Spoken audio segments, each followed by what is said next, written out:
Hi friends, welcome back to Arsikere Aranya YouTube channel. ನಿನ್ನೆ ಬೆಂಗಳೂರಲ್ಲಿ ಇಬ್ಬರು ಆಟೋ ಡ್ರೈವರ್ಸ್ ಹೊಡೆದಾಡ್ಕೊಂಡು ಆಟೋನೆಲ್ಲ ಪೀಸ್ ಪೀಸ್ ಮಾಡಿದ್ದಾರೆ. ಗ್ಲಾಸ್ ಏನೋ ಒಂದು ಸಣ್ಣ ಟಚ್ ಆಗಿದೆ ಅಷ್ಟೇ. ಅಷ್ಟಕ್ಕೇನೆ ಏಕಾಏಕಿ ಆಟೋ ಡ್ರೈವರ್ ಬಂದು ಇನ್ನೊಬ್ಬ ಆಟೋ ಡ್ರೈವರ್ ಮೇಲೆ ಹೊಡೆದಿದ್ದಾನೆ. ಮತ್ತೆ ಅವ್ನ ಗ್ಲಾಸ್ ಕೂಡ ಅವ್ನ ಆಟೋ ಮೂವ್ ಮಾಡಿದೆ ಅಂತ ನಿಲ್ಸು ನಿಲ್ಸು ಅಂತ ಹೇಳಿ ಒಂದೇ ಕೈಯಲ್ಲೇ ಹೊಡೆದು ಫ್ರಂಟ್ ಗ್ಲಾಸೇ ಪುಡಿ ಪುಡಿ ಮಾಡಿದ್ದಾರೆ. ಆ ವಿಡಿಯೋ ಕೂಡ ಶೋ ಮಾಡ್ತೀನಿ, ನೋಡ್ಕೊಂಡು ಬನ್ನಿ. ಆಮೇಲೆ ಇದ್ರ ಬಗ್ಗೆ ಮಾತಾಡೋಣ ಸ್ನೇಹಿತರೆ.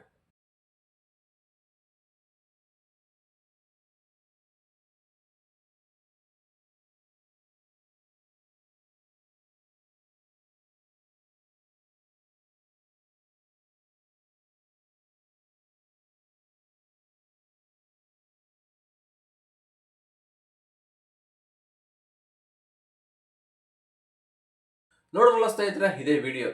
ಇದು ಬೆಂಗಳೂರಲ್ಲಿ ಆಗಿರ್ತಕ್ಕಂಥ ಘಟನೆ. ಏನೋ ಬೆಂಗಳೂರು ಟ್ರಾಫಿಕ್ ಅಲ್ಲಿ ಒಂದು ಸಣ್ಣ ಪುಟ್ಟ ಮಿಸ್ಟೇಕ್ ಆಗ್ತವೆ, ಟಚ್ ಆಗೋದು ಇದೆಲ್ಲ ಕಾಮನ್ನು. ಏನೋ ಬಾಯಿ ಮಾತಲ್ಲಿ ಸರ್ ಅನ್ಸರ್ಸ್ಕೊಂಡು ಹೋಗ್ಬೇಕಾಗಿತ್ತು. ಬಟ್ ಇವರೆಲ್ಲ ಆಟೋದವ್ರು ಒಂದೇ ಒಗ್ಗಟ್ಟು, ನಾವೆಲ್ಲ ಒಂದೇ ಅಂತಾರೆ. ಬಟ್ ಇವರು ನೋಡಿದ್ರೆ ಒಗ್ಗಟ್ಟು ಎಲ್ಲಿದೆ, ಇವರು ಕಂಡ್ರೆ ಇವರಿಗೆ ಆಗ್ತಾ ಇಲ್ಲ. ಒಂದು ಸಣ್ಣ ಕಿರಿಕಿಗೆ ಅದಕ್ಕೆ ದೊಡ್ಡದಾಗಿ ಹೊಡೆದಾಡ್ಕೊಂಡು ಆ ವ್ಯಕ್ತಿ ಬಂದು ಆ ಆಟೋದ ಗ್ಲಾಸೇ ಹೊಡೆದಾಕ್ತಾನೆ ಕೈಯಲ್ಲಿ. ಪಾಪ ಅದು ಎಷ್ಟು ಖರ್ಚಿದೆ ಅದಕ್ಕೆ ಮತ್ತೆ ರೆಡಿ ಮಾಡಿಸ್ಕೋಬೇಕು ಅಂದ್ರೆ ಅವ್ರಿಗೆ ಇಷ್ಟೊಂದು ಕೋಪನ ಏನಕ್ಕೆ ತೋರಿಸ್ಬೇಕು ಆ ಆಟೋ ಮೇಲೆ? ಏನೇ ಇದ್ರೆ ಮಾತಲ್ಲಿ ಬಗೆಹರಿಸ್ಕೋಬೋದಾಯ್ತು. ಬಟ್ ಇದು ಅತಿರೇಕಕ್ಕೆ ಹೋಯ್ತು. ಪೊಲೀಸ್ ಕೂಡ ಬಂದಿದ್ರು, ಅವ್ರ ಬಗ್ಗೆ ಏನೋ ಒಂದು ಸಾಲ್ವ್ ಮಾಡೋರು. ಅಷ್ಟೊತ್ತಿಗೆ ಆ ವ್ಯಕ್ತಿ ಏಕಾಏಕಿ ಆಟೋ ಅಡ್ಡ ಹಾಕಿ ಹೊಡೆದ್ಬಿಟ್ಟು ಪೊಲೀಸರು ಆಟೋ ಸೈಡ್ಗೆ ಹಾಕಿ ಮಾತ್ರ ನಾನು ಅಷ್ಟೊತ್ತಿಗೆ ಈ ವ್ಯಕ್ತಿ ಆಟೋ ಎತ್ಕೊಂಡು ಎಸ್ಕೇಪ್ ಆಗ್ಬಿಡ್ತಾನೆ ಅಲ್ಲಿಂದವ. ಹಿಂಗಿದ್ದಾರೆ ನೋಡಿ ಇವರೆಲ್ಲ ಬೇಕಿತ್ತ? ಮತ್ತೆ ಆ ವ್ಯಕ್ತಿ ಕಂಪ್ಲೇಂಟ್ ಕೊಟ್ಟರೆ ಅವ್ರ ಆಟೋ ನಂಬರ್ ಇರುತ್ತೆ, ಎಲ್ಲೂ ಹೋಗಕ್ಕಾಗಲ್ಲ. ತಪ್ಪಿಸ್ಕೊಂಡು ಕೇಸು ಕಚೇರಿ ಇವೆಲ್ಲ ಓಡಾಡ್ಬೇಕಾಗತ್ತೆ.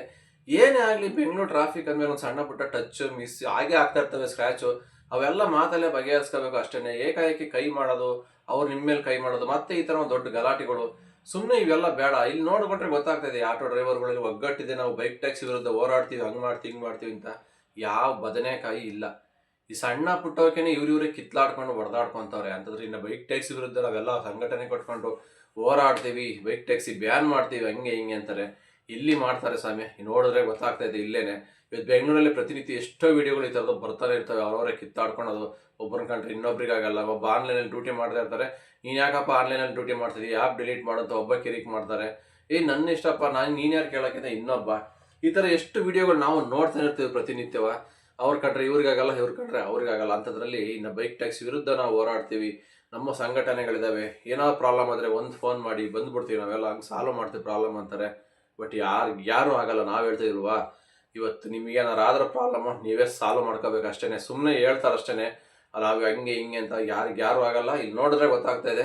ಬರೀ ಇವರೇ ಆಟೋ ಡ್ರೈವರ್ಗಳೇ, ಬೇರೆ ಎಲ್ಲೂ ಅಲ್ಲ. ಎಲ್ಲ ಕರ್ನಾಟಕದವ್ರೆ, ಕರ್ನಾಟಕದಲ್ಲಿ ಇಲ್ಲೇ ಹುಟ್ಟಿ ಬೆಳೆದಿರೋರು. ಇವರೇ ಸಣ್ಣ ಪುಟ್ಟ ವಿಚಾರಕ್ಕಿದ್ದಾರೆ ಕಿತ್ಲಾಡ್ಕೊಂಡು ಹೊಡೆದಾಡ್ಕೊಂಡಿದ್ರೆ ರಕ್ತ ಬರೋ ಥರ. ಇನ್ನು ಬೇರೆಯವರು ಇವ್ರನ್ನೆಲ್ಲ ನೋಡ್ಕೊಂಡು ನಡ್ತಾರೆ ಆಡ್ಕೊಂಡು ಅಲ್ವಾ. ಅಷ್ಟೇ ಇಲ್ಲೇ ಗೊತ್ತಾಗ್ತಾ ಇದೆ ಎಷ್ಟೋ ಮಟ್ಟಿಗೆ ಇವರಲ್ಲಿ ಒಗ್ಗಟ್ಟಿದೆ. ಏನೇನು ಪ್ರಾಬ್ಲಮ್ ಬಂದರೆ ಹೆಂಗೆ ಸಾಲ್ವ್ ಮಾಡ್ಕೊತಾರೆ ಅನ್ನೋದು ನೋಡಿದ್ರೆ ಗೊತ್ತಾಗ್ತಾ ಇದೆ. ಇವರಲ್ಲಿ ಇರ್ತಕ್ಕಂಥ ಸಣ್ಣ ಪುಟ್ಟ ಪ್ರಾಬ್ಲಮ್ಮೇ ಸಾಲ್ವ್ ಮಾಡ್ಕೊಳಕ್ಕೆ ಆಗ್ತಾ ಇಲ್ಲ ಇವತ್ತು. ಅದನ್ನೇ ದೊಡ್ಡದಾಗಿ ಮಾಡ್ಕೊಂಡು ಪೊಲೀಸ್ ಕಚೇರಿವರೆಗೂ ಹೋಗ್ತಾರೆ. ಇನ್ನು ಬೈಕ್ ಟ್ಯಾಕ್ಸಿನ ಬ್ಯಾನ್ ಮಾಡ್ತೀವಿ, ಅಲ್ಲಿ ಅದನ್ನ ಮಾಡ್ತೀವಿ ಇದು ಮಾಡ್ತೀವಿ ಅಂತ ಹೇಳ್ತಾರೆ. ಒಟ್ಟಿನಲ್ಲಿ ಇವ್ರು ಯಾರಿಗೂ ಒಳ್ಳೇದಂತೂ ಮಾಡಲ್ಲ. ಕೆಲವೊಂದು ಜನಗಳು ಬರೀ ತೊಂದರೆ ಕೊಡೋಕೆ ಇರೋದು.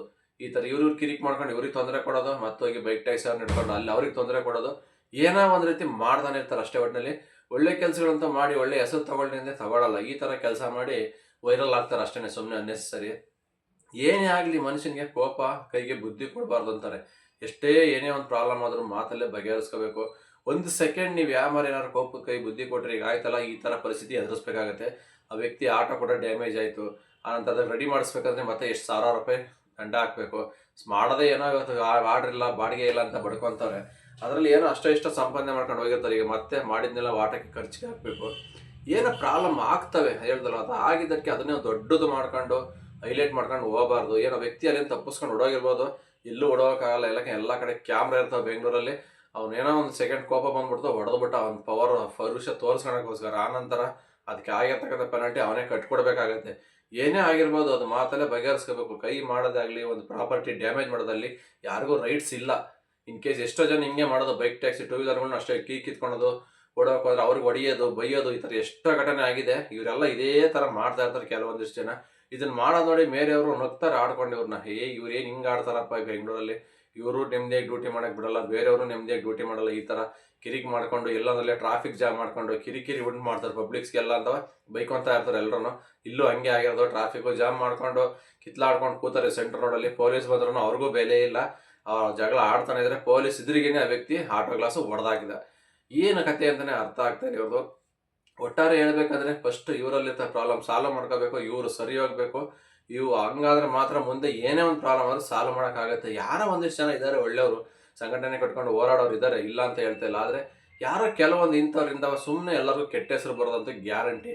ಹಂಗಾಗಿ ಮತ್ತೆ ಹೇಳೋದು ಅಷ್ಟೇ, ಏನೇ ಪ್ರಾಬ್ಲಮ್ ಅಂದರೂ ಮಾತಲ್ಲೇ ಬಗೆಹರಿಸ್ಕೊಳ್ಳಿ. ಯಾರೇ ಆಗಿರ್ಬೋದು, ಅದು ಒಂದು ರೈಡರೇ ಆಗಿರ್ಬೋದು, ಡೆಲಿವರಿ ಬಾಯ್ಸ್ ಆಗಿರ್ಬೋದು, ಆಟೋದವರು, ಕ್ಯಾಬ್ ಅವ್ರು ಯಾರೇ ಆದರೂ ಸರಿ, ಒಂದು ಬೆಂಗಳೂರು ಟ್ರಾಫಿಕಲ್ಲಿ ಆಗುತ್ತೆ ಸಣ್ಣ ಪುಟ್ಟ ಮಿಸ್ಟೇಕ್ಗಳು, ಮಾತಲ್ಲೇ ಬಗೆಹರಿಸ್ಕೊಂಡು ಹೋಗಬೇಕು ಹೊರತು ಈ ಥರ ಕೈ ಮಾಡೋ ಲೆವೆಲ್ಗೆ ಯಾರು ಹೋಗಬೇಡಿ. ಈಗ ನಾಳೆ ದಿವಸ ದೊಡ್ಡ ಮಟ್ಟಕ್ಕೆ ಹೋದ್ಮೇಲೆ ಏನಾದ್ರು ಹೆಚ್ಚು ಕಮ್ಮಿ ಆದಾಗ ನಿಮ್ಮನ್ನು ನಂಬಿ ನಿಮ್ಮ ಫ್ಯಾಮಿಲಿ ಎಲ್ಲ ಇರ್ತಾರೆ ಮನೇಲಿ, ಅವ್ರಿಗೇನಾರು ಯಾರು ಆಗ್ತಾರೆ ಹೇಳಿ. ಹಾಗಾಗಿ ದೊಡ್ಡದು ಮಾಡ್ಕೊಂಡು ಪ್ರಾಬ್ಲಮ್ ಸಾಲ್ವ್ ಮಾಡ್ಕೊಳಕ್ಕೆ ಆಗಲ್ಲ ಆಮೇಲೆ.